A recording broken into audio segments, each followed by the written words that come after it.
2024 সালের 5 আগস্ট ছাত্র জনতার গণ অভ্যুত্থানে পতন ঘটে স্বৈরাচার আওয়ামী লীগ সরকারের। জীবন বাঁচাতে ভারতে পালিয়ে যায় ফ্যাসিস্ট শেখ হাসিনা। সারা দেশে তখন লাখো মানুষ রাস্তায় নেমে আনন্দ মিছিল করেছিল। ঢাকার সাভারেও সেদিন চলছিল আনন্দোল্লাস, যেখানে যোগ দিয়েছিলেন 10ম শ্রেণীর ছাত্র আলিফ আহমেদ। তবে হঠাৎ করেই সেখানে শুরু হয় তাণ্ডব। পুলিশের গুলিতে নিহত হয় আলিফ। এ ঘটনায় গত 6 জুন আলিফের বাবা বুলবুল কবির বাদী হয়ে সাভার থানায় হত্যা মামলা করেন। মামলার অন্যতম আসামি সাভারের সাবেক উপজেলা নির্বাহী কর্মকর্তা রাহুল চন্দ। অভিযোগ রয়েছে, রাহুলের নির্দেশেই সেদিন পুলিশ সাভারে গুলি চালিয়েছিল। 2024 সালের 5 আগস্ট ঢাকা আরিচা মহাসড়কের সাভার বাসস্ট্যান্ড এলাকায় দুপুর 2টা থেকে 3টার মধ্যে পুলিশ নির্বিচারে গুলি চালায়। এতে আলিফ গুরুতর আহত হয়ে চিকিৎসাধীন অবস্থায় 7 আগস্ট মারা যান। সাভারের স্থানীয় সংবাদকর্মীরা বলছেন, জুলাই গণ অভ্যুত্থান দমনে প্রশাসনের যে কয়েকজন কর্মকর্তার সরাসরি ভূমিকা ছিল, তাদের মধ্যে অন্যতম ছিলেন রাহুল চন্দ। আন্দোলন দমনে তাকে পুলিশের সাথে মাঠে হেলমেট ও বুলেটপ্রুফ জ্যাকেট পরে সক্রিয়ভাবে অংশ নিতে দেখা গেছে। এছাড়া স্থানীয় আওয়ামী লীগ ও ছাত্রলীগ নেতাদের সাথেও ঘনিষ্ঠ সম্পর্ক ছিল তার। বিসিএস 35তম ব্যাচের কর্মকর্তা রাহুল চন্দ 2024 সালের 30 সেপ্টেম্বর রাজাপুরে ইউএনও হিসেবে যোগ দেন। গত 21 আগস্ট রাজাপুর উপজেলা পরিষদ চত্বরে তার বিরুদ্ধে মানববন্ধন কর্মসূচির পর তাকে স্ট্যান্ড রিলিজ করে জনপ্রশাসন মন্ত্রণালয়ে বিশেষ ভারপ্রাপ্ত কর্মকর্তা পদে সংযুক্ত করা হয়েছে।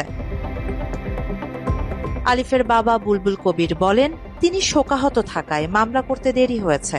আক্ষেপ করে তিনি বলেন, মামলার অন্যতম আসামি ও গুলির নির্দেশদাতা রাহুলকে গ্রেপ্তার না করে উল্টো তাকে বদলি করা হয়েছে। তাই দ্রুততম সময়ের মধ্যে রাহুলের গ্রেপ্তার দাবি জানান তিনি। ইতিমধ্যে শোনা যাচ্ছে এই সাভারের সেই টিওনো রাহুল চন্দ্র সেই মিছিলে সক্রিয় নেতৃত্ব দিয়েছিল ছাত্র জনতার বিরুদ্ধে। সে এখনো তাকে প্রমোশন দিয়ে জালকাঠি জেলার রাজাপুর থানায় বহাল তবিয়াতে ডিউটি করতেছে। কেন? আমাদের মামলার আসামি অনেক এখনো পুলিশ ধরাছোঁয়ার বাইরে, তারা কোনো মামলার আসামি এখনো ধরতেছে না। কারণটা আমরা আসলে রাষ্ট্রের কাছে জানতে চাচ্ছি। এবং আমাদের মামলার যে আসামি, কোনো শহীদের মামলার আসামি এখনো ধরেনি, বিচার হয়নি। শুধু আমাদের বাণী শুনিয়ে যাচ্ছে ট্রাইব্যুনাল বিচার সংস্কার, এই 1টা বছর পেরিয়ে গেল শুনিয়ে যাচ্ছি। কিন্তু আমাদের দাবি, প্রত্যেকটা শহীদের আসামিদের ধরবে, বিচার করবে, এটাই আমাদের দাবি, রাষ্ট্রের কাছে দাবি। এবং আমি চাই, আমার আন্তর্জাতিক ট্রাইব্যুনালে বাংলাদেশে প্রথম মামলা ছিল আমার, ওখানে আমার কোনো মামলার অগ্রগতি দেখতেছি না। মাত্র 30% টাকায় জমির মালিক হয়ে নতুন বাংলাদেশের গড়ে তোলার স্বপ্ন দেখা বাংলা বসতি। এ বিষয়ে সাভার থানার ওসি জুয়েল মিয়া বাংলা এডিশনকে বলেন, তারা মামলার বিষয়টি জানেন। এ বিষয়ে সিনিয়রদের সাথে কথা বলে নেবেন প্রয়োজনীয় ব্যবস্থা। হ্যাঁ, এই বিষয়ে আমরা সিনিয়রদের সাথে কথা বলে প্রয়োজনীয় ব্যবস্থা গ্রহণ করব। এদিকে ঝালকাঠি জেলা প্রশাসক আশরাফুর রহমান বলছেন, বিষয়টি তারা এরই মধ্যে কর্তৃপক্ষকে অবহিত করেছেন।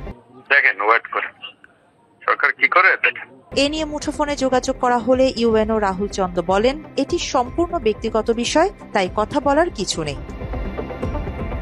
অন্তর্বর্তীকালীন সরকারের সংবিধান সংস্কার কমিশনের সদস্য ব্যারিস্টার মঈন ফিরোজী এ বিষয়ে বলেন, বিগত সরকারের আমলে সাভারে দায়িত্ব পালনকালে রাহুল চন্দের বিরুদ্ধে অপরাধমূলক কর্মকাণ্ডের ভিডিও প্রমাণ পাওয়া গেছে। একজন খুনির সরকারি পদে বহাল থাকা বিপজ্জনক। সরকারের উচিত দ্রুত তাকে আইনের আওতায় নিয়ে আসা।